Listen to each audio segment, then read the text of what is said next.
salut toi, bienvenue dans ce 19e épisode des Néo Ruraux. Aujourd'hui, on continue les raccordements en eau et en électricité des dépendances et surtout, on va couler une dalle en béton de chaux dans la grange. Ça y est, on va enfin avoir un sol sur lequel marcher, j'ai trop hâte, donc on y va maintenant.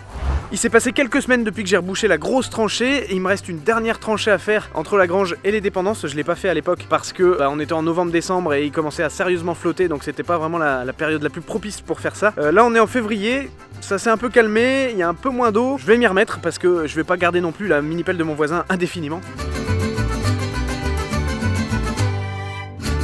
Le sol est tellement bourré de cailloux à cet endroit-là que je vais pas pouvoir creuser des masses à la mini-pelle. Je vais devoir continuer à l'ancienne, à la pioche.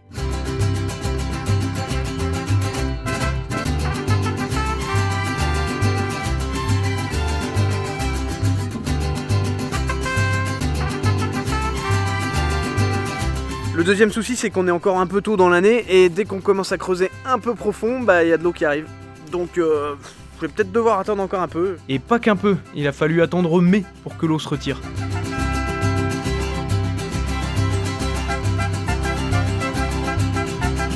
Je comptais aller sur ce côté-là de la dépendance, mais je tombe sur une grosse dalle béton. Je sais pas encore ce que c'est, a priori ce serait une fosse, mais du coup, je passe de l'autre côté. Et comme d'hab, à chaque fois qu'on creuse un peu ici, on trouve de la merde.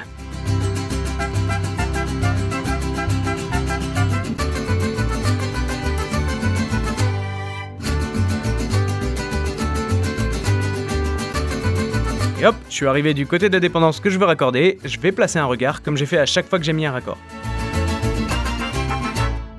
Tiens d'ailleurs, dans l'épisode précédent, beaucoup m'ont fait la remarque que mes regards étaient trop petits. C'est pas faux, après ils ont plus un but de contrôle que de réelle intervention, parce que si j'ai bien fait mon taf, je suis pas censé intervenir. Après si je l'ai mal fait, je creuserai. Allez, retour au direct.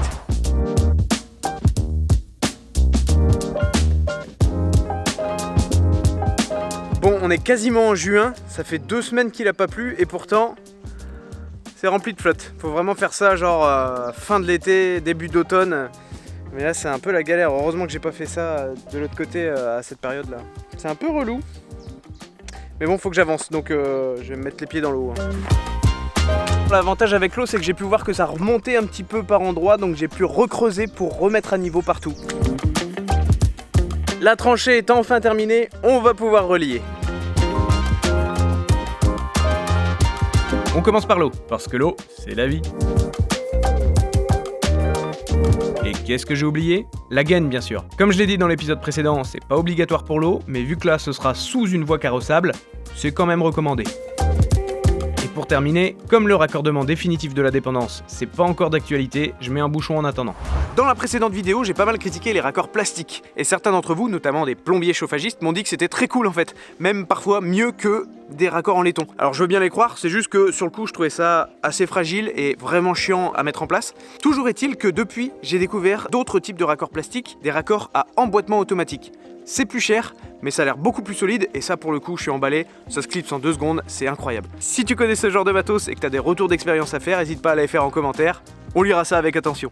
Et tant qu'on est dans les raccords plomberie, on m'a aussi fait remarquer que plus il y a de raccords, plus il y a de risque de fuite, ça je le savais, mais une des solutions ça aurait été de placer un seul grand regard ici à la base, d'où part le compteur idéalement, avec un collecteur, une nourrice qui aurait distribué les différents tuyaux. Ça m'aurait permis d'éviter 2 voire 3 regards sur les 5 que j'ai installés et 3 points de raccord, ce qui est quand même pas négligeable. Merci pour vos conseils en commentaire, pour moi c'est un peu tard mais je pense que ça pourra servir à d'autres. Et maintenant, on passe à l'électricité.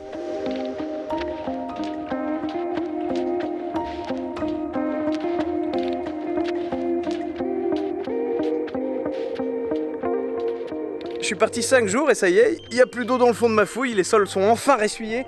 On est quand même le 1er juin, il fait 10 degrés, tout va bien. Vivement l'été, vivement l'été en Bretagne. Bon, dans le fond de ma tranchée, comme la précédente, la gaine d'eau et les gaines électriques sont à 20 cm les unes des autres. Il y a juste un petit croisement ici que j'ai dû faire, je suis obligé, mais c'est vraiment en bas d'un coin de mur, donc normalement il n'y aura pas trop de passage à cet endroit-là. Et c'est vrai que j'en ai pas parlé, mais pour toi qui es observateur, tu auras remarqué qu'il y a 2 gaines rouges dans le fond de ma fouille.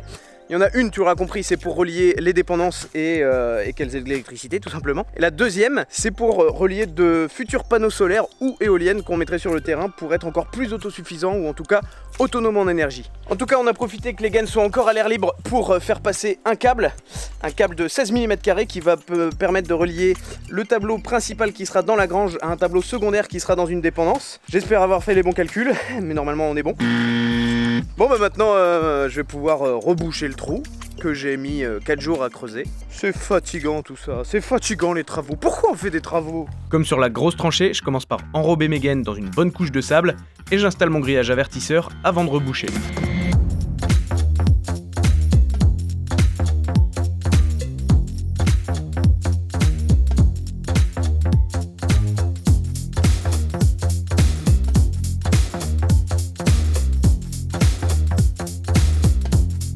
Un dernier petit coup de râteau et hop, ni vu ni connu. Bon bah voilà, c'est fini. Et non, c'est pas fini, il me reste un dernier petit truc à faire, maçonner un petit muret ici pour mettre les fourreaux hors vue et mettre le réseau d'eau hors gel.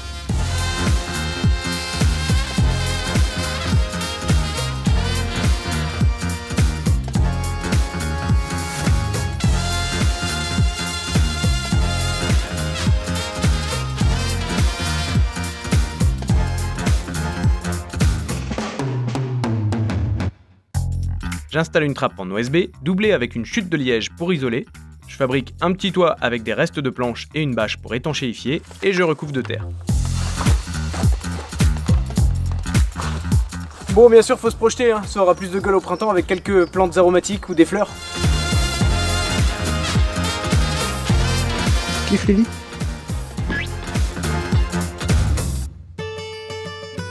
On passe maintenant à l'intérieur pour ranger toutes ces gaines avant de couler la dalle par-dessus. On récapitule. On a 5 gaines pour l'électricité, une gaine pour relier le boîtier en bordure de terrain à un tableau principal, puis 2 gaines qui repartent du tableau principal vers 2 futurs tableaux divisionnaires, un dans les dépendances et un dans la maison juste derrière le mur là, qui sera retapé plus tard. Il y a aussi une gaine pour de futurs panneaux solaires et la petite gaine noire pour la terre.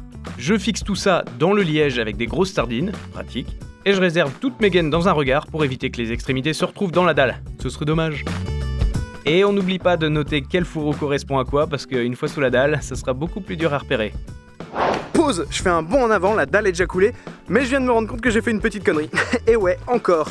J'ai un branchement classique 12 kVA, 60 A et j'ai placé des câbles R2V de 16 mm pour relier mon boîtier au futur tableau principal et du tableau principal aux 2 futurs tableaux divisionnaires. J'ai fait mes petits calculs de longueur, j'ai moins de 27 mètres entre 2 branchements, tout ça, tout allait bien, sauf que il faut diviser les longueurs par 2 à partir du moment où t'as un tableau secondaire. Et ça, je l'avais pas noté. Du coup, si t'es électricien ou que t'es calé en électricité, c'est là que j'ai besoin de toi. Est-ce que si on a 2 tableaux divisionnaires, il faut diviser les longueurs par 3 ?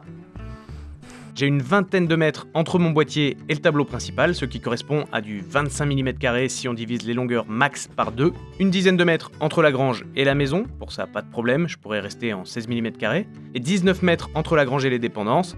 Là encore, il faudrait que je passe en 25 mm². Je lance une bouteille à la mer, si quelqu'un pouvait me conseiller là-dessus en commentaire, je serais refait. Allez, trêve de bavardage, on repasse aux travaux. Au niveau des télécoms, on a 2 gaines vertes. Une pour le réseau classique, une pour la fibre. Bon, elle est arrivée entre temps, donc une seule gaine aurait été suffisante, mais ça je pouvais pas le savoir. Ensuite, il y a les évacuations d'eau usée. Pour l'instant, je fais juste passer un gros tuyau. Au passage, on n'aura que des eaux grises parce qu'on va installer des toilettes sèches. Et pour finir, on a l'eau de la ville qui arrive d'un côté et l'eau du puits qui arrivera de l'autre. On sera principalement branché sur l'eau du puits avec tout un système de filtre, mais on garde tout de même l'eau du réseau en sécu. Les réseaux, c'est bon. On passe enfin à la prépa de la dalle proprement dite. Et je commence par coffrer le petit palier de l'entrée.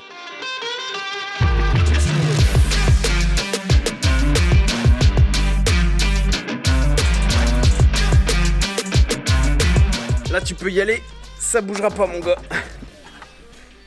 Même chose du côté de la grande porte.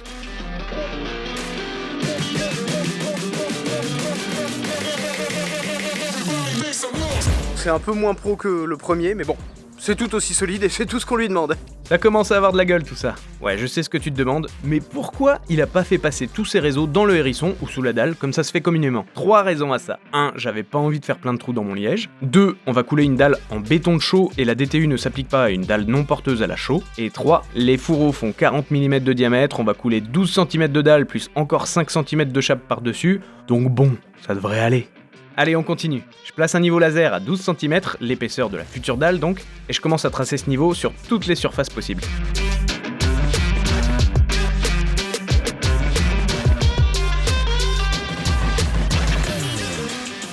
Pour contrôler le niveau de la dalle au centre de la pièce, je place des tiges filetées à intervalles réguliers. Je les enfonce directement dans le sol. Décidément, c'est vraiment pratique pour la prépa de la dalle ce liège. Ensuite, je les marque au sol avec de la bombe fluo pour éviter qu'on se prenne les pieds dedans. Et j'en profite aussi pour tracer des repères au-dessus de mes marques de niveau sur les contours. Pour finir, j'indique mes 12 cm à l'aide d'un scotch rouge autour des tiges filetées. Là, a priori, on est bon.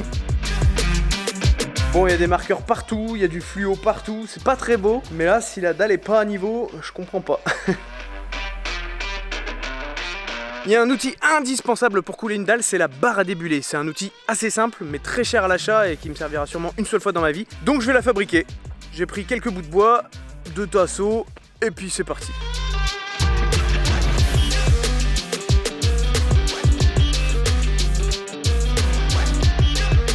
Voilà, ça m'a pris 4 morceaux de bois et 8 vis, et avec ça, je vais pouvoir niveler et débuler mon béton.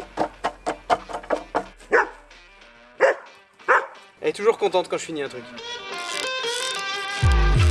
Voilà, tout est prêt, on va enfin pouvoir couler notre dalle, et nous on a choisi du béton de chaux, c'est-à-dire un mélange de chaux, comme son nom l'indique, de gravillon, de sable et d'eau bien sûr. Bon, l'inconvénient, c'est son prix, ça coûte environ 2 fois plus cher qu'une dalle en béton classique, mais ça a plein d'avantages. Déjà, c'est beaucoup plus adapté au bâti ancien, parce que tu l'auras compris au fil des épisodes, le nerf de la guerre dans le bâti ancien, c'est la gestion de l'humidité. Et la chaux, faut savoir que c'est un super régulateur hygrométrique. Régulateur hygrométrique, dur à dire ça. En gros, ça sert à rien de méga isoler ta baraque si à l'intérieur c'est méga humide. En plus, comme la chaux a un pH élevé, apparemment ça tue aussi les bactéries et ça assainit l'atmosphère. Que demande le peuple? Et enfin, dernier argument non négligeable, si comme nous t'es attaché à l'environnement et que tu veux continuer à vivre sur une planète habitable, la chaux a un bien meilleur bilan carbone que le ciment classique. Pas nul, hein, il faut quand même des fours pour la fabriquer, mais nettement inférieur. J'ai appelé quelques potes à la rescousse, et c'est parti. Vu le volume à couler, faire ça à la bétonnière et à la main, ça aurait pris des jours entiers, donc j'ai fait appel à une toupie. D'ailleurs, j'ai pas mal galéré à trouver une boîte qui fasse du béton de chaux en toupie dans ma région, donc prends les devants si tu dois faire pareil.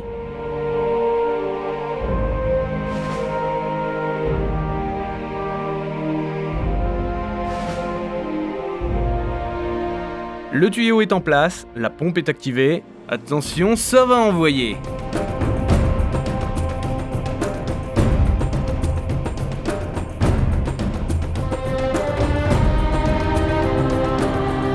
Il y en a 2 ou 3 qui étalent et mettent à niveau pendant que je m'occupe d'aplanir avec la barre à débuler. Ouais, finalement, le gars de la toupie en avait une, donc la mienne n'a servi à rien. En tout cas, il faut vraiment ça pour étaler le béton, c'est indispensable, et la mienne aurait été de toute façon trop grande, trop lourde, et il aurait fallu un bout arrondi pour bien faire le job, donc heureusement que j'ai pas eu à m'en servir. D'ailleurs, mon conseil si t'as jamais fait ça, fais des mouvements amples tout en reculant, et essaye de faire un seul passage, c'est comme ça que t'auras le meilleur résultat. Au fait, tu remarqueras qu'on n'a pas mis de ferraillage comme pour du béton classique, tout simplement parce que la chaux attaque le métal, donc ça ne s'applique pas ici.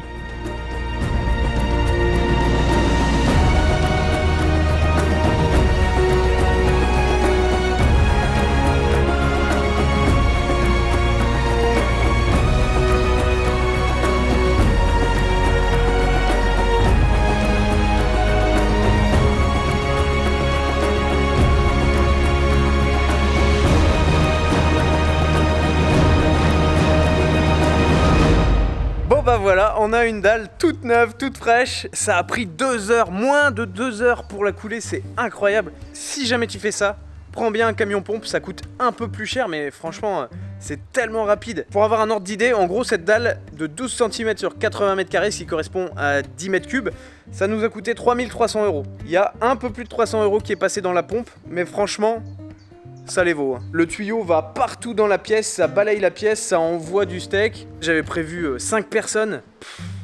Beaucoup trop. Je pense qu'à 3, on faisait largement le job, avec 2 qui étalaient au râteau, et puis 1 avec la batte, là, avec la barre à débuler. C'était largement suffisant quoi. Autre chose, les marques de niveau, tout le contour à la craie là c'est super, par contre ça s'enfuit assez rapidement sous le béton parce qu'il y a des éclaboussures et machin. Donc c'était très bien aussi que je fasse les petits V là en fluo. Regarde-moi ça comme c'est nickel.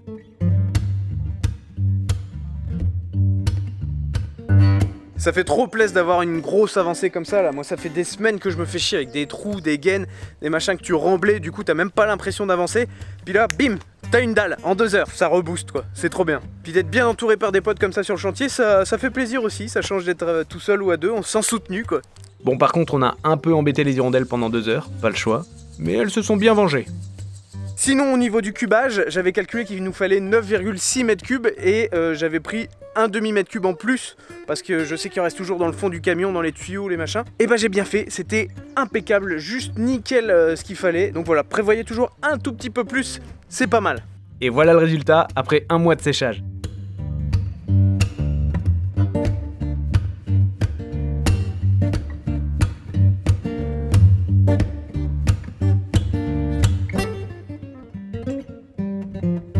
Et on s'arrête là pour aujourd'hui. Tu l'as remarqué, les vidéos sont moins fréquentes cette année, c'est indépendant de notre volonté, ça fait 3 ans qu'on se bat au tribunal contre une voisine qui essaye de faire annuler l'achat de la longère et du terrain. Une sombre histoire de famille dans laquelle on se retrouve embarqué un peu malgré nous et qui nous dépasse franchement. Toujours est-il que notre avocat nous a déconseillé de faire de gros investissements pour le moment. Et comme la suite logique des aventures, c'était la poste de menuiserie, qui est quand même un des postes les plus coûteux dans les travaux, et ben on se retrouve un peu bloqué quoi. Ça veut pas dire qu'on arrête, on va continuer de faire des vidéos, de partager des choses, mais simplement pour le gros œuvre, faudra patienter un peu quoi. En tout cas, si de ton côté tu veux continuer de nous donner de la force, tu peux toujours t'abonner, ou mettre un petit pouce en l'air, ou un commentaire. Allez, ciao! Et dans le prochain épisode, je te montre comment fabriquer des toilettes sèches pour l'extérieur. Si tu fais partie des gens qui font caca, ça peut t'intéresser.